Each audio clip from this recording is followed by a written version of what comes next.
Hello everyone. आज के इस वीडियो में हम बात करेंगे पार्ट्स ऑफ स्पीच के बारे में। क्या होता है पार्ट्स ऑफ स्पीच और उनके जो भी टाइप्स होते हैं उनको हम डिस्कस करेंगे विथ एग्जांपल। ठीक है, तो ये हम ट्रिक वगैरह के माध्यम से देखेंगे और बहुत ही कम समय में आपको ये सीखने को मिल जाएगा कि जो पार्ट्स ऑफ स्पीच क्या होते हैं और उनके प्रकार क्या हैं। ठीक है, तो चलिए स्टार्ट करते हैं।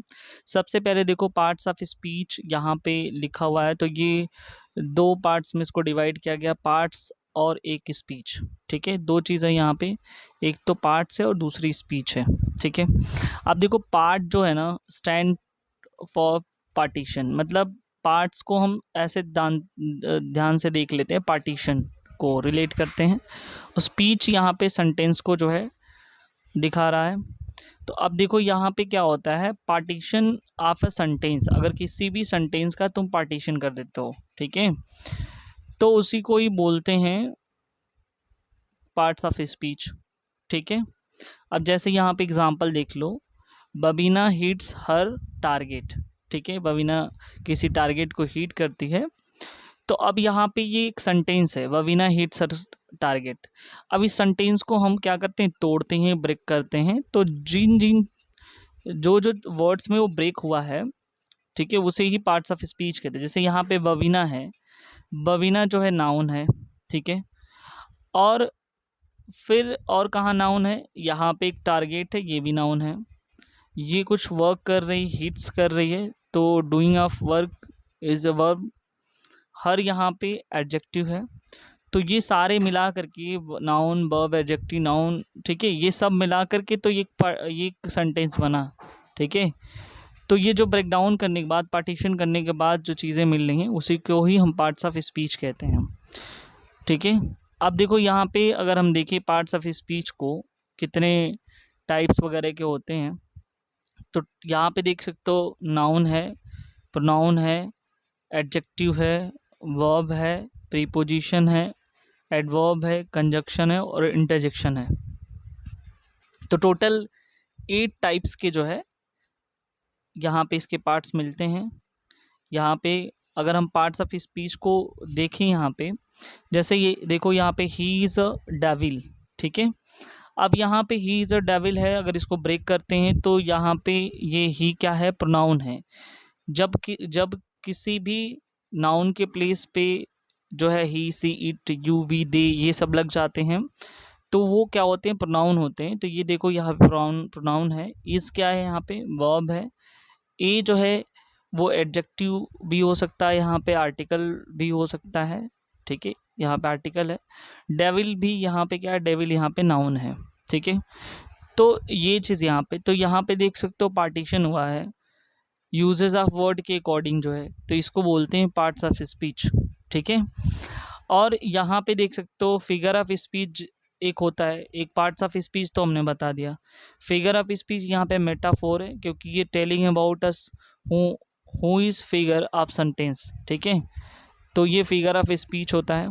तो ऑलरेडी मैंने बता दिया है कि 5 टाइप्स के होते हैं, noun, pronoun, adjective, verb, adverb, preposition, conjunction और इंटरजेक्शन। कितने टाइप हो गए, 8 टाइप्स। ठीक है, अब हम देखते हैं एक एक करके डिटेल में। सबसे पहले यहाँ पे देखो नाउन की बात कर लेते हैं। नाउन में क्या होता है कि ये तो सब लोग रटते हैं कि noun is the name of person, place और एनिमल्स और थिंग्स। ये इसको रटना छोड़ दो। ठीक है, बस ये समझो यहाँ पे जो भी चीज़ तुम देखते हो अपनी आँखों से, जो कुछ भी देखते हो या तुम अपने दिमाग से जो कुछ भी सोचते हो, ठीक है, वो सारा का सारा नाउन है। ठीक है, अब यहाँ पे सब कवर हो गया। जो कुछ भी तुम अपने इस आँखों से देखते हो, दिमाग से सोचते हो, सारा नाउन है। जैसे example Sam, Paris, pen, happiness, ये सब नाउन है। You can see a car, peacock, an umbrella, house, man, bird, ये सब जो है क्या है, मतलब अगर हम देख सकते हैं तो इन सारी चीज़ों को, जो फिजिकल चीज़ें उनको हम देख रहे हैं, वो नाउन है। फिर फील की बात आती है, अगर हम कोई चीज़ महसूस करते हैं, जैसे हवा, फिर या तो दुख, हैप्पीनेस, पेन, ये भी सब क्या है, नाउन है। सोचते हैं, जैसे साइकोलॉजी, फिजिक्स, लाइफ, ठीक है, अपने फ्यूचर के बारे में सोचते हो, फॉर्च्यून, ये सब के सब नाउन है। यानी कि जो कुछ तुम फील करते हो, जो तुम देखते हो, जो सोचते हो, वो सारी सभी के सभी क्या है, नाउन है। ठीक है, तो कॉमन डेफिनेशन इसका नाउन का ये हो जाता है कि ये एक नेमिंग वर्ड है। ठीक है, चलो हम दूसरी चीज़ बात करते हैं, अब प्रोनाउन की बात कर लेते हैं। प्रोनाउन भी देखो दो वर्ड से मिलके बना है, प्रो प्लस नाउन। ठीक है, प्रो मीन्स होता है फॉर, तो ये कहा गया कि अ word that is use for a noun, कह रहा है कि नाउन के लिए यूज होता है वो प्रोनाउन होता है। ठीक है, he she it him her its, ये सब के सब क्या है, ये प्रोनाउन है। एडजेक्टिव की बात कर लेते हैं कि एडजेक्टिव क्या होता है, add some meaning to a noun और प्रोनाउन, यानी कि नाउन और प्रोनाउन का कोई मीनिंग्स जो है ऐड करता हो। ठीक है, डिस्क्राइबिंग वर्ड है ये एडजेक्टिव। जैसे मान लो she knows the black magic of Bengal.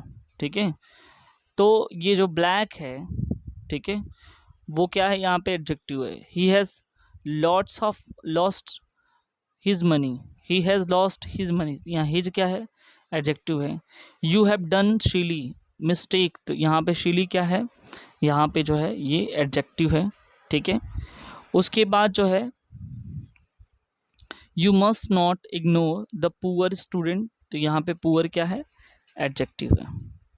Next हम देखते हैं वर्ब के बारे में, तो उसको हम दो तरीके से समझ सकते हैं, ओरल और वर्बल।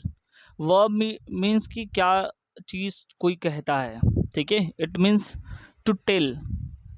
ठीक है, और किसके बारे में कहेगा, जैसे किसी एक्शन के बारे में, अब वो एक्शन या तो सब्जेक्ट से रिलेटेड होगा, ठीक है, या किसी और से रिलेटेड होगा। अब जैसे यहाँ पे एग्जांपल देख सकते हो, she writes a letter to her friends. ठीक है, तो अपने फ्रेंड्स के लिए, ठीक है, वो क्या कर रहा है, राइट्स कर रहा है लेटर को, तो किसके लिए, अपनी फ्रेंड्स के लिए, तो यहाँ पे एक्शन कर रहा है, काम कर रहा है। She is a teacher in a school, तो यहाँ पे क्या है, इज़ जो है यहाँ स्टेट्स की बात बता रहा है, ये यहाँ पे वर्ब है। ठीक है, उसके बाद जो है एडवर्ब की बात करते हैं। ठीक है, एडवर्ब में तुम्हारा आता है दो वर्ड से स्टैंड, एड प्लस वर्ब। अगर वर्ब के कुछ समथिंग ऐड कर देते हो, ठीक है, एन एडजेक्टिव और another adverb is called adverb. जैसे she talk loudly in the class, तो लाउडली क्या है, यहाँ पे एडवर्ब है। ठीक है, यहाँ पे देख सकते हो he walk slowly because of his weakness, slowly यहाँ पे एडवर्ब है। कॉस्टली एडवर्ब है, प्रॉपरली यहाँ पे एडवर्ब है।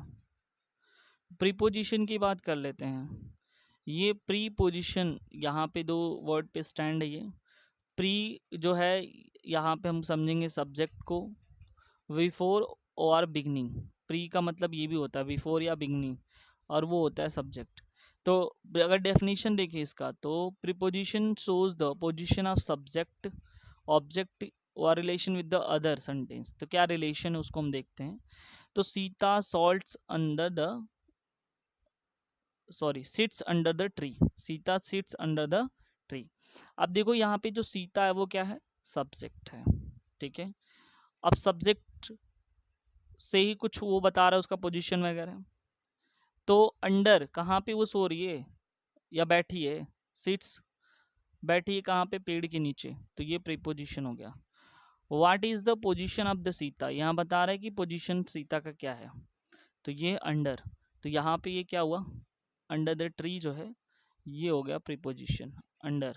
ठीक है, sometimes a preposition shows the position of object also, object की भी पोजीशन, जैसे he kept N orange on the table, तो ऑब्जेक्ट क्या है यहाँ पे, एन ऑरेंज है। ऑन क्या है यहाँ पे, प्रीपोजिशन है। She will meet you at 5 o'clock, तो ये 5 o'clock यहाँ पे ऑब्जेक्ट हो जाएगा।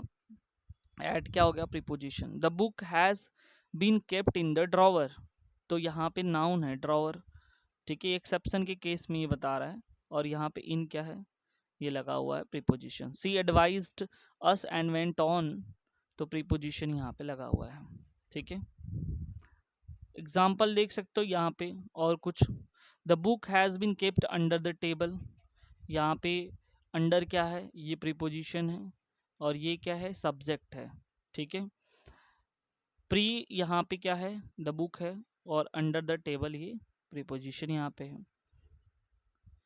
इंटरजेक्शन की बात कर लेते हैं। इंटरजेक्शन दो स्टेंस है, दो वर्ड से, इंटर प्लस जेक्ट। इंटर का मतलब होता है इनसाइड, और जेक्ट का मतलब होता है फेंक देना, थ्रो करना। यानी कि it is the word that helps you through the sudden feeling. यानी कि जब तुम्हारे दिमाग में, तुम्हारे दिल में जो फीलिंग्स है, दिमाग में तो नहीं होगा, यानी कि तुम्हारे अंदर जो फीलिंग्स है, ठीक है, वैसे दिमाग से ही फीलिंग्स तो निकलता है। अगर आप साइंस पढ़े होगे तो साइंस में बताता है कि हाइपोथैलेमस जो है होता है, फिर उसके बाद जो कुछ पार्ट्स होते हैं ब्रेन के, ठीक है, तो वहाँ से फीलिंग्स वगैरह जो है निकलते हैं, ठीक है, वहीं से जनरेट होते हैं। बाकी हर्ट का तो काम, लोग कहते हैं हर्ट से ही हर्ट जो है फीलिंग वगैरह का, ऐसा कुछ नहीं है। वो केवल जो है पंपिंग करने का काम करता है, ठीक है। तो सीधे मुद्दे पे आते हैं, ठीक है। इनसाइड योर हर्ट तो लिखा ही है यहाँ पे, ठीक है। अचानक से कोई फीलिंग आ जाती है, जैसे अलास ही इज़ डेड, तो यहाँ पे दुखी होकर के बोल रहा है कि वो मर गया। अब यहाँ पे जब खुशी रहता है तो हुर्रा कहता है, we have won the match, ठीक है। जेक्ट क्या है, यहाँ पे दो मीनिंग है, थ्रो या टू सम एक्शन, यानी कि कुछ एक्शन करना, ठीक है। अब हम बात करते हैं कंजक्शन की। कंजक्शन कन प्लस जंग लगा है, कन का मतलब होता है टुगेदर, जंग का मतलब यहाँ पे जंक्शन से रिलेटेड है। A word that has join two or more words. अब सोचो कि एक ऐसा वर्ड जो दो या दो से अधिक को जोड़ लेता है, वो फ्रेजेस और क्लॉजेस दोनों में हो सकते हैं, ठीक है, तो उसको बोलते हैं कंजक्शन। अभी हम देखेंगे पहले फ्रेज और क्लॉज क्या होते हैं, इसके एग्जांपल देख लेते हैं पहले। जैसे एग्जांपल देख लो, Robbie and Sam are waiting for you, ठीक है। तो रॉबी एक वर्ड है, श्याम भी एक वर्ड यहाँ पे है, इन दोनों को ये जोड़ने का काम कर रहा है, ठीक है। तो ये कंजक्शन हो गया। And I meet him near the temple and under the tree, ठीक है। अब यहाँ पे देखो, एंड तो ये जोड़ने का काम कर रहा है, लेकिन यहाँ पे देखो ये फ्रेज है और इधर भी फ्रेज है, तो दो फ्रेज को जोड़ने का भी काम कंजक्शन ही करता है, near the temple under the tree. फिर एक और आ जाओ, कह रहे हैं कि दो क्लॉज को भी जोड़ने का काम जो है कंजक्शन का होता है। जैसे यहाँ लिखा हुआ है, she always creates problem because she is a chest she is a cheat, sorry. कह रहे कि सी ऑलवेज क्रिएट, हमेशा वो प्रॉब्लम क्रिएट करता है क्योंकि वो उसको चीट करती है, ठीक है। तो यहाँ पे ये वाला इसका क्लॉज है और ये वाला भी क्लॉज है, बिकॉज यहाँ पे कंजंक्शन का काम कर रहा है। योर ब्रदर इज स्टडिंग, ठीक है, यहाँ पे लिखा है। अब देखो यहाँ पे फिर but you are wasting your time, ठीक है।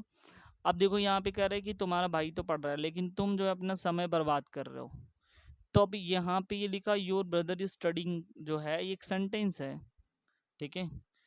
तो दो सेंटेंस को भी जोड़ने का काम जो है ये करता है कौन, कंजंक्शन, ठीक है। तो यानी हम देख लिए कि दो सेंटेंस को जोड़ने का काम कंजंक्शन करता है, दो क्लॉजेस को जोड़ने का काम, दो फ्रेजेस को जोड़ने का काम करता है, ठीक है। प्रीपोजिशन और कंजंक्शन में क्या डिफरेंसेस है, ठीक है। We got a phrase with preposition. अब देखो प्रीपोजिशन के साथ ये फ्रेज मिल जाता है, the sun rise in the east. तो यहाँ पे तो जब ये फ्रेज है तो यहाँ पे देखो प्रीपोजिशन है, इन द ईस्ट में आई एन क्या है, प्रीपोजिशन है। We get a clause with conjunction, जो क्लॉज होता है ऐसे सी से, ये सी भी है ये भी सी है, तो बस यहीं से याद रखना। और यहाँ पे प्रीपोजिशन में पी है और ये पी है, तो फ्रेज के साथ प्रीपोजिशन होगा, क्लॉज के साथ कंजंक्शन होगा। I have helped you because you are honest, ये कंजंक्शन। देखो यहाँ पे अब एक एक करके देखते हैं, पहले फ्रेज के बारे में समझते हैं। फ्रेजेस क्या है, तो ये दो वर्ड्स स्टैंड है, फेज और रेज करके। फेज का मतलब होता है इंपॉर्टेंट पार्ट, और रेज यहाँ पे ऐसे ट्रिक के हिसाब से याद करना, इरेज से है, इरेज मतलब ओमिट करना। अब देखो कैसे पता चलेगा, इसका एग्जाम्पल से ही समझ सकते हैं। तो कह रहा है कि यहाँ पे इफ़ यू ओमिट और इरीज। अब कह रहे कि किसी भी सेंटेंस में यदि सब्जेक्ट वर्ब और ऑब्जेक्ट नहीं रहते हैं, ठीक है, तो ये क्या हो जाएगा, वो फ्रेज हो जाएगा। जैसे एग्जांपल देखो, यहाँ पे लिखा हुआ है she writes a letter, she writes a letter in the classroom, ये लिखा हुआ है। अब पूरे सेंटेंस में सी जो है सब्जेक्ट है, राइट्स क्या है, वर्ब है, ऑब्जेक्ट क्या, लेटर क्या है, ऑब्जेक्ट है। अगर इनको यहाँ से हटा दिया जाए तो बचा मेरा ये इन the classroom, this is phrase, ठीक है। दूसरा एग्जाम्पल देख लेते हैं, he kills a tiger in the jungle. अब अगर ये सब्जेक्ट है, ये वर्ब है, ये क्या है, ये भी, ये ऑब्जेक्ट है, ठीक है। तो अगर इनको हटा दिया जाए तो फिर क्या बचा, इन द जंगल, वो फ्रेज है। Next example, you sing a song, ठीक है। तो कह रहे हैं यहाँ पे ये सब्जेक्ट है, ये क्या है, यहाँ पे ले लो तुम, ये वाला जो है वर्ब है, ये ऑब्जेक्ट का है। फॉर योर फ्रेंड्स फ्रेज है, इन टू द लेक फ्रेज है। तो ये हो गया फ्रेज। क्लॉजेस की बात कर लेते हैं, तो क्लॉज में आता है क्लास और यूजेस, ठीक है, क्लास और यूज। अब क्लास क्या होता है, यूज़ क्या होता है, जब क्लास का किसी भी सेंटेंस को दो हिस्से में डिवाइड कर देते हैं तो क्लास कहलाता है। और सब्जेक्ट और वर्ब का यूज़ यहाँ पे होगा। जैसे एग्जांपल लिख लो, ये पहले समझ लेते हैं। Divide a sentence in two parts, in each part have a sentence subject and verb use to each part of the class. तो हर एक क्लास के हर एक पार्ट में यूज़ करते हैं। डेफिनेशन समझते हैं पहले। A clause is a part of sentence with subject and verb in each part. हर एक पार्ट में क्लास के सब्जेक्ट और वर्ब होगा। जैसे यहाँ पे देख सकते हो, दो क्लास लिखा हुआ है, as she came he had gone, यानी कि जब वो आई तो वह चला गया। तो दोनों क्लॉज हैं। अब दोनों क्लॉज हैं तो इसमें भी सब्जेक्ट है, इसमें भी, इस वाले में भी सब्जेक्ट है, इसमें भी वर्ब है, इसमें भी वर्ब है। सब्जेक्ट यहाँ पे देखो, if you study you will succeed, यदि तुम पढ़ाई करोगे तो तुम सफलता को प्राप्त कर लोगे। तो देखो यहाँ पे यू स्टडी सब्जेक्ट और वर्ब है, यहाँ पे यू विल सक्सीड में जो है सब्जेक्ट और वर्ब है। तो दो क्लास भी यहाँ पे अगर हैं तो उनमें सब्जेक्ट और वर्ब रहता है। तो ये बिल्कुल याद रखना, क्लॉज में सब्जेक्ट और वर्ब होगा। और जब फ्रेज की बात करते हैं तो वहाँ पे सब्जेक्ट वर्ब और ऑब्जेक्ट नहीं रहेंगे। और यहाँ पे जब भी कंजंक्शन की बात आएगी तो कंजंक्शन तब होगा जब दो जो है, मतलब क्लॉज के केस में कंजंक्शन होगा और फ्रेज के केस में प्रीपोजिशन यूज़ होगा। आई होप ये चीज़ें आपको क्लियर हुई होंगी। यदि इस चैनल में न्यू वीडियोस हो तो सब्सक्राइब ज़रूर कर लो, कमेंट सेक्शन में कमेंट करना ना भूलो। दूसरी बात, अगर इसका पीडीएफ चाहिए तो आप जो हमारे टेलीग्राम चैनल से जुड़ सकते हैं। इसका लिंक जो है डिस्क्रिप्शन में दे दिया जाएगा। मिलते हैं नेक्स्ट वीडियो में नेक्स्ट टॉपिक के साथ। Thank you so much.